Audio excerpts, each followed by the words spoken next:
बच्चों, आप लोगों का हमारे YouTube चैनल पर बहुत बहुत स्वागत है। हम हर रोज़ आप लोगों के लिए गवर्नमेंट जॉब और NCERT से संबंधित वीडियो बनाते रहते हैं।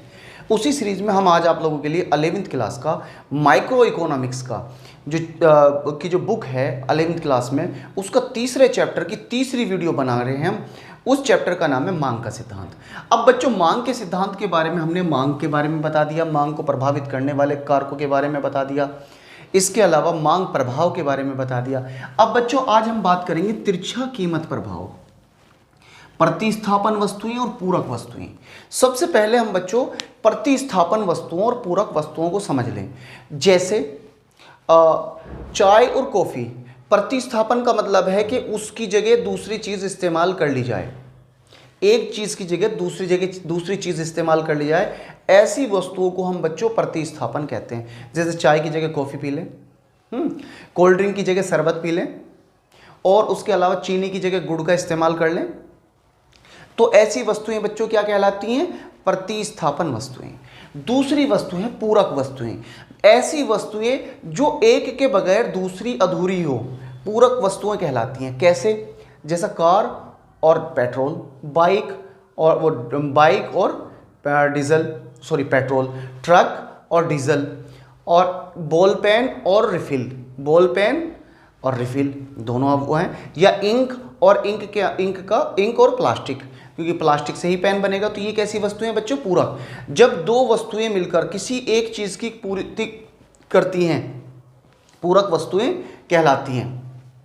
अब बच्चों, प्रतिस्थापन वस्तुओं की कीमत के संबंध में एक वस्तु, प्रतिस्थापन वस्तु।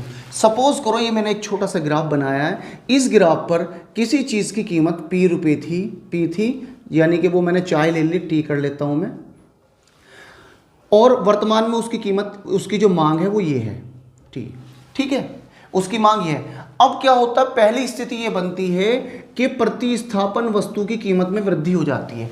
तो चाय की प्रतिस्थापन बच्चों, मैंने आप लोगों को कॉफी बताया, कॉफी की कीमत में वृद्धि हुई। जब बच्चों कॉफी की कीमत में वृद्धि होगी तो क्या होगा?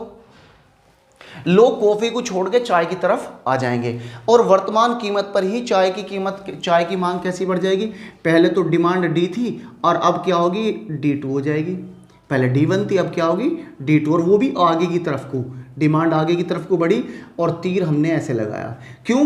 क्योंकि जो लोग पहले कॉफ़ी पी रहे थे बच्चों, अब वो कॉफ़ी तो महंगी होगी, ऐसे में वो क्या करेंगे? उसकी जगह चाय का इस्तेमाल करना शुरू कर देंगे। यानी कि प्रतिस्थापन वस्तु की कीमत, यानी स्थानापन्न वस्तु की इस कीमत। बच्चों, यहाँ जो स्थानापन्न है, स्थानापन्न का मतलब है सब्स्टिट्यूट, उसकी जगह, किसकी जगह? जो चाय की सब्स्टिट्यूट क्या है?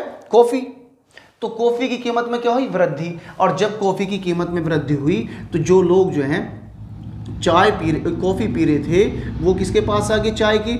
और पहले चाय की कीमत जो मांग थी वो D1 थी, और अब बढ़ के क्या होगी बच्चों? D2। अब बच्चों, दूसरी स्थिति क्या हो सकती है? स्थानापन्न वस्तु की कीमत में कमी भी तो हो सकती है। हम यही थोड़ी ना सोचे कि भाई कॉफ़ी की कीमत बढ़ेगी, घट भी तो सकती है। अगर घट जाएगी तो क्या होगा? अगर स्थानापन्न वस्तु की कीमत में कमी हो जाए, जब उसकी वस्तु में कमी हो जाएगी तो क्या होगा? प्राइस में जब उसकी कमी हो जाए, प्रतिस्थापन वस्तु यानी कि कॉफ़ी की कीमत में कमी हो जाएगी, तो जैसा प्राइस तो वही है, डिमांड पहले D1 थी, अब जैसे ही कॉफ़ी की कीमत में कमी हुई, जो लोग चाय पी रहे थे वो किसकी तरफ डिस्ट्रीब्यूट हो गए और डिवाइड हो गए? वो जो है उसकी तरफ बढ़ गए, किसकी? कॉफ़ी की तरफ। अब जब कॉफ़ी की तरफ बढ़ गए तो पहले वो चाय की डिमांड कितनी थी? D, अब घट के कितनी हो जाएगी? D2। समझ में आ रहा है ना बच्चों? जैसे पहले जो उसकी कीमत थी, प्रतिस्थापन वस्तु की कीमत, जो स्थानापन्न वस्तु थी उसकी कीमत बढ़ी थी, तो जो कॉफ़ी वाले ग्राहक थे वो चाय की तरफ आ गए थे, और अब क्या हुई? उसकी कीमत घट गई, तो जो चाय के ग्राहक हैं वो भी किसकी तरफ चले जाएंगे? कॉफ़ी की तरफ चले जाएंगे। तो ऐसे में डिमांड है ना कम हो जाएगी वर्तमान कीमत पर ही। इसे बच्चों कहते हैं तिरछा कीमत प्रभाव। यानी कि कीमत पर असर किसी के हो रहा, डिमांड पर किसी की फर्क पड़ रहा। कीमत कॉफ़ी की बढ़ रही, मांग चाय की बढ़ रही, कीमत कॉफ़ी की घट रही और मांग चाय की घट रही। ये तिरछे तो प्रभाव है, सीधा उसका थोड़ा ही है। अब उसके बाद बात करेंगे दूसरा, पूरक वस्तुओं की। अब पूरक वस्तुओं की कीमत के संबंध में एक वस्तु की मांग। सपोज करो एक वस्तु है कार की मांग है, ये प्राइस है और इतनी डिमांड है। अब बच्चों होता क्या है, पूरक वस्तु में की कीमत में वृद्धि हो जाती है। पूरक वस्तु कार की क्या है, पेट्रोल या डीजल। पेट्रोल की कीमत में वृद्धि होगी। अब जब बच्चों पेट्रोल की कीमत में वृद्धि होगी तो पहले जो डिमांड थी वो कार की इतनी थी, अब जब उसकी कीमत बढ़ी किसकी, पेट्रोल की, तो जो ग्राहक हैं वो कहां जाएंगे, कार खरीदना कम कर देंगे। डिमांड किसकी कम हो जाएगी, कार की। समझ में आ रहा ना बच्चों, भाई अगर किसी वजह से पेट्रोल की कीमत बढ़ जाए तो लोग कार लेना कम कर देंगे, तो डिमांड किसकी कम होगी, कार की, और कीमत किसकी बढ़ी, पेट्रोल की। तो तिरछा प्रभाव हुआ या नहीं हुआ। अब दूसरा, अगर पूरक वस्तु की कीमत में कमी हो जाए, अगर पेट्रोल या डीजल कम हो जाए, पेट्रोल की कीमत कम होगी, तो पहले डिमांड यहाँ थी, जैसे ही पेट्रोल की या डीजल की कीमत कम हुई, क्योंकि गाड़ी या तो डीजल की है या पेट्रोल की है, पेट्रोल की कीमत कम हुई तो लोग जो कार खरीदने लगेंगे, कार की डिमांड बढ़ जाएगी। तो पहले D1 थी, अब बच्चों D2 होगी। इस तरीके से मांग जो तिरछा प्रभाव है वो इस तरीके से होता है। उम्मीद है आपको जो बात करेंगे आय तथा मांग के बीच संबंध, सामान्य वस्तु की स्थिति में और निम्न कोटि की स्थिति में। अब बच्चों सबसे पहली बात ये, आय और मांग दो एक ही सिक्के के दो पहलू हैं। अब इसमें मैंने दो वस्तुएं ली हैं, एक तो सामान्य वस्तु ली है, एक ली है निम्न कोटि की वस्तु। सबसे पहले हम सामान्य वस्तुओं को समझेंगे। सामान्य वस्तुएं वे वस्तुएं हैं जिन पर मांग, आय बढ़ने पर जिनकी मांग बढ़ती है, आय घटने पर जिनकी मांग घटती है, ऐसी वस्तुएं बच्चों सामान्य वस्तुएं कहलाती हैं। दूसरा, निम्न कोटि की वस्तुएं वे वस्तुएं हैं जब व्यक्ति की आय बढ़ती है तो उनकी मांग कम हो जाती है, और आय घटती है तो उनकी मांग बढ़ जाती है। बच्चों इसे हम समझते चलेंगे। देखिएगा, सामान्य वस्तु, सपोज करो कोई सामान्य वस्तु हम ले लेते हैं और उसका प्राइस P है यहाँ पर, और उसकी डिमांड यहाँ पर थी T, ये X।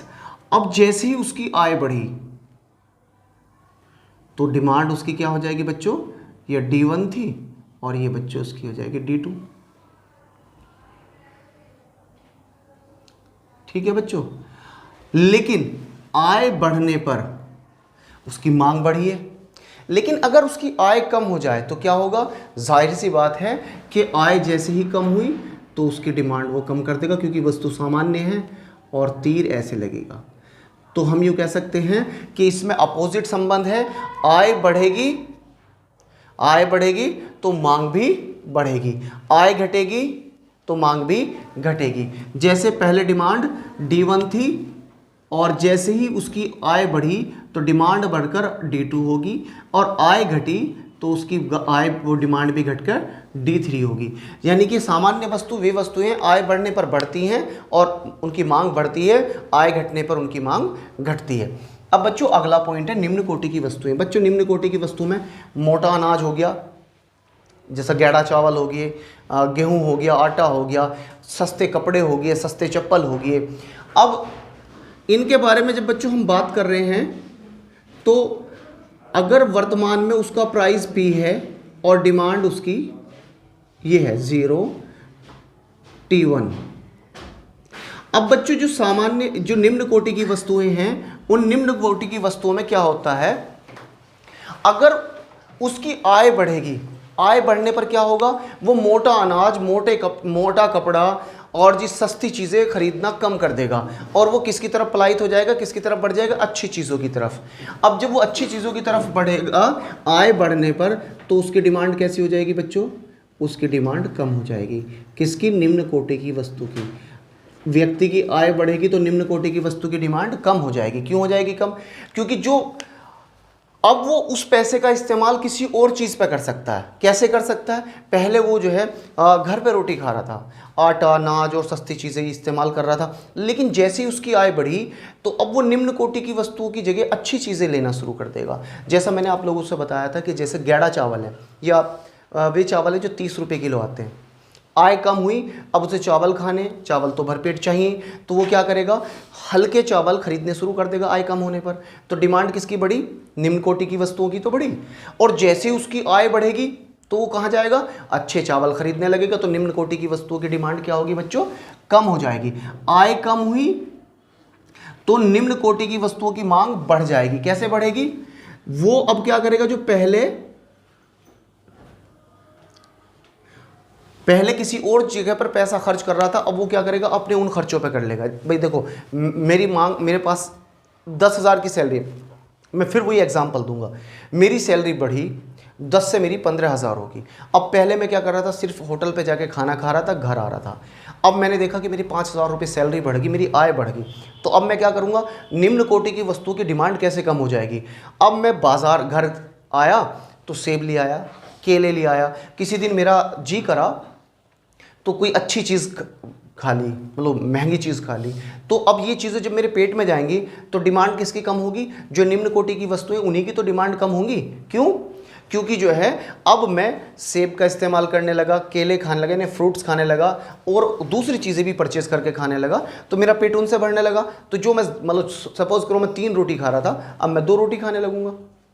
तो क्या हुआ, निम्न कोटि, अगर आय बढ़ेगी तो निम्न कोटि की वस्तुओं की मांग कम हो जाएगी, और आय घटेगी तो निम्न कोटि की वस्तुओं की डिमांड कैसी हो जाएगी, बढ़ जाएगी।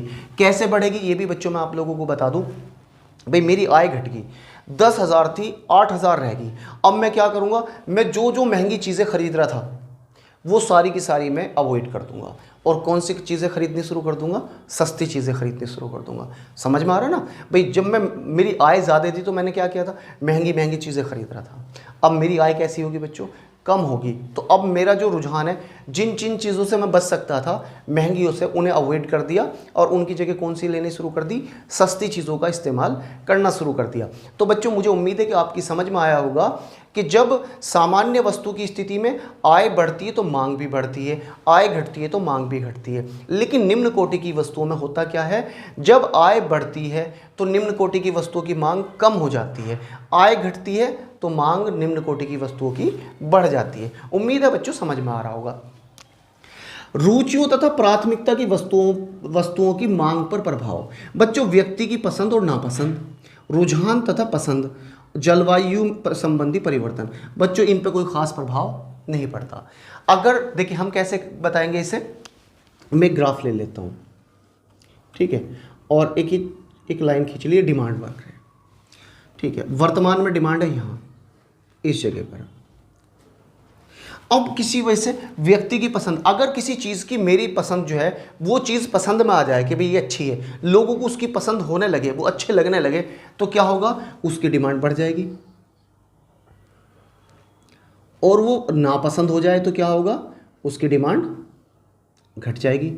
जैसे बच्चों पहले हमें आप देखते थे कि एक देखो Coca Cola, Thums Up, Pepsi, ये 3 ब्रांड है, मतलब ब्रांड तो 2 ही हैं। जो पेप्सी की काली वाली बोतल आती थी, लोग कहते थे पेप्सी पी का आया हूँ, है ना। अब वो पेप्सी दुकानदारों के पास बहुत कम दिखाई देती है, लोग अब उसे नापसंद करते हैं तो उसकी डिमांड कम होगी। और अगर किसी वजह से उसका कोई एड वेड आ जाए और कोई लोगों को लगने लगे कि भाई ये तो बढ़िया है, तो उसकी डिमांड बढ़ जाएगी। जब वो नापसंद होगी तो डिमांड कम हो जाएगी, और पसंद होगी तो उसकी डिमांड बढ़ जाएगी।